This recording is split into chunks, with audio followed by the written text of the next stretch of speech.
some athletes do this like better than others, because I've heard some really good ideas pitched by athletes and they just pitch them wrong, and the Red Bull can't wrap their head around the magnitude of what they're trying to like get across. So I think like educating them and spoon feeding them like the best visuals that you can, like, so for F1, I knew Red Bull loves F1, like that's their bread and butter, like that, and that's how the company was kind of started. Win everything with their F1 team too. But that's nowadays. But like even in the beginning, like Dietrich Mateschitz, like he bled like F1. So Red Bull has a passion for Red Bull, like Red Bull has a passion for F1 like no other. Yeah. And when I heard that F1 has a 10-year deal in Miami of doing the F1 race down there, so I knew Red Bull was going to be like, F1's coming to Miami.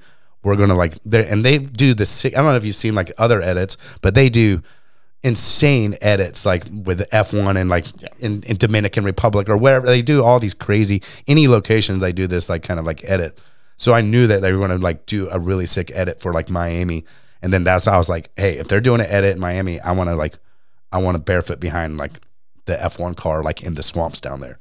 And they're like, and so I pitched that. They're like, yeah, we love it. And so after that, I found a shot of a F1 car ripping around on a beach, and I just used super tight, fast shots. Wow, wow, wow, wow, wow. And a shot of me barefooting past the camera, me barefooting away next to a beach. And so you watch this edit, and it's like almost like you just watched me barefoot behind the car itself, and it was just a mock-up edit of a teaser that like so you made your own edit of. Well, I just took cars online, screen grabbed it, and took shots of me barefoot and kind of spliced it together, storyboarded it. But you could actually listen to it and watch it and be like, "Oh, we're in." Yeah. Like, and then they go, "Well, can you do it now?" Because I wasn't really doing it behind the car, and so I called this the F-150 test. We took Bob's F-150, and we went out. Me and Bear and Bob went out to the Blue Lake, and we hooked up a 150-foot rope to Bob's F1, and I go pin it, and fucking Bear took a video of me barefoot behind the F1.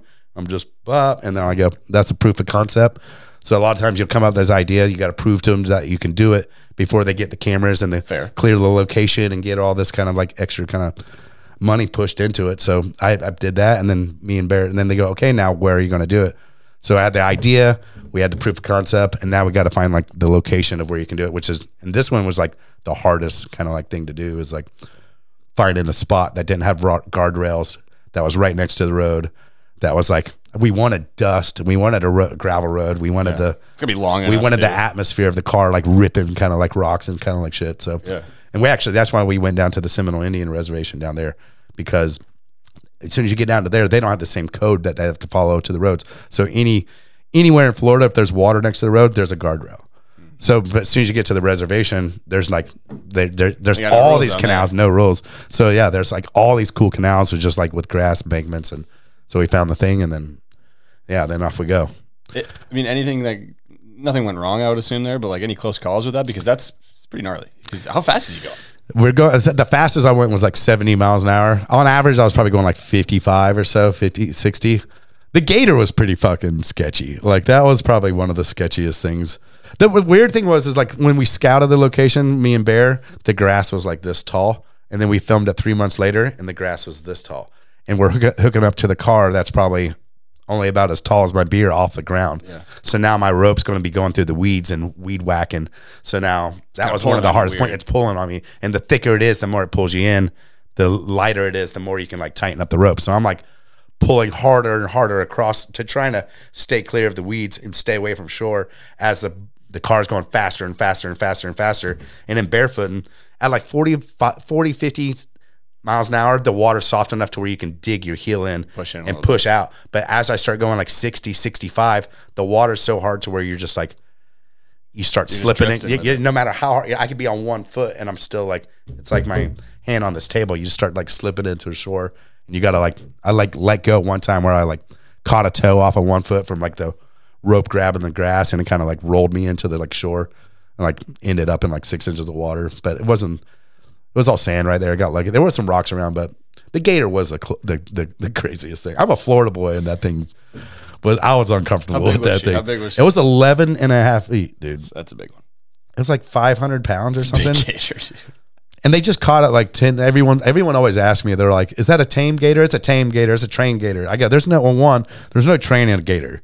Like when your hand's in a gator's mouth, trained or not, it's going to roll and that thing's coming off. So, and they just caught this gator 10 days before the shoot. So it wasn't a trained gator or anything. And there's a whole gator handler team. One of the girls in the gator handler team has a neck brace on. And then she also has like a wrist guard on her hand. I was like, yeah, can we talk about why Deborah has a neck brace? She's got experience. I see that, but maybe yeah, it was crazy. So they had the car. Like the gator's supposed to get out of the way as the car gets there, and so now is the moment to where I'm like supposed to like shoo this gator out of the way, and they have a towel over the gator's head. It's laying there, and like the tail's cocked up, and the guy goes, "Yeah, you can follow the diameter of the gator tail and see where, or the radius of the gator tail and see where it's going to go." And I was like, "So it's going to hit me right here, pretty much, like where it's cocked." He goes, "Yeah, pretty much."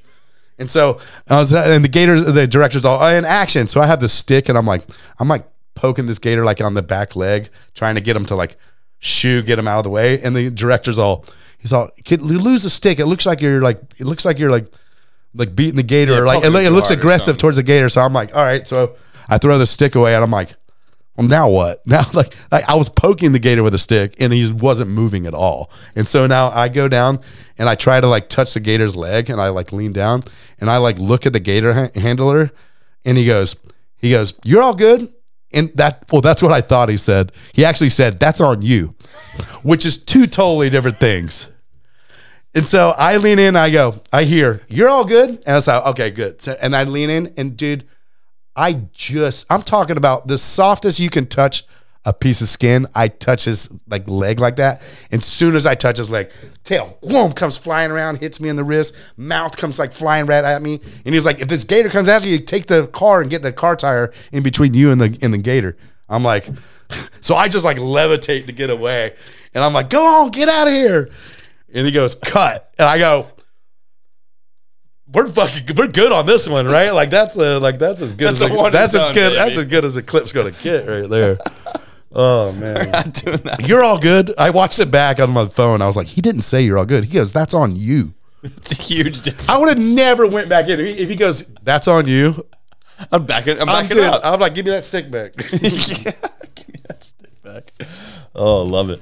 I mean, speaking of Red Bull, so like obviously you're not in your riding career anymore, so you're not competing, you're not doing any of that, but you're still creating content with Red Bull. So how does that, I guess, relationship change over the years from, I'm an athlete, I'm a rider, and now you're into a different part of it? Like, how does that relationship evolve with Red Bull, and you're continuing to create these things with them?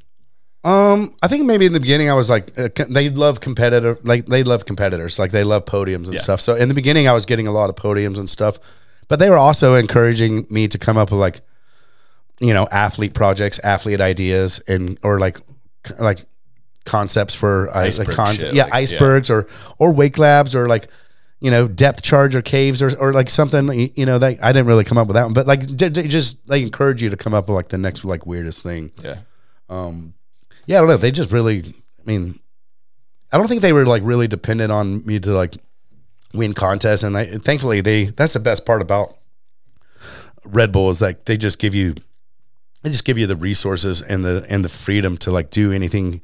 You're always asking about money. I can guarantee you that most people that rode for Monster or Rockstar probably got paid more than people who rode for Red Bull, but they didn't have any of the backing. They didn't have any of the support, and we got to do so much cool, crazy shit from having just the resources that Red Bull supplied me to go slide icebergs or Tahiti or whatever it may be. And I would take less money all day to have true backing and lifetime kind of like backing to like kind of like execute all these things, man. And I wouldn't trade any memory of those for like any amount of money. But figures, dude. And the proof is in the pudding with, I feel like, Red Bull as a brand. Like, we don't have to talk about them too much, but like it has worked. Like what they've done has worked. I think with Apple, and you can mention them with a couple, maybe another, like they've rewrote the book on like what modern day marketing is. I think like Apple did the same like in the beginning for like a lot of that stuff, but I think like Red Bull's kind of like just came up with their own chemistry, their own rationale for how much they're going to spend on marketing compared to how much they're going to make as a company. And like, it's just really cool to see, like, that it actually come to fruition, and it works. And you know, Red Bull's an awesome company, a smart company. And then, you know, the world changes so often. Red Bull does a really good job of like staying with the times, evolving with social media and kind of like learning to play the game.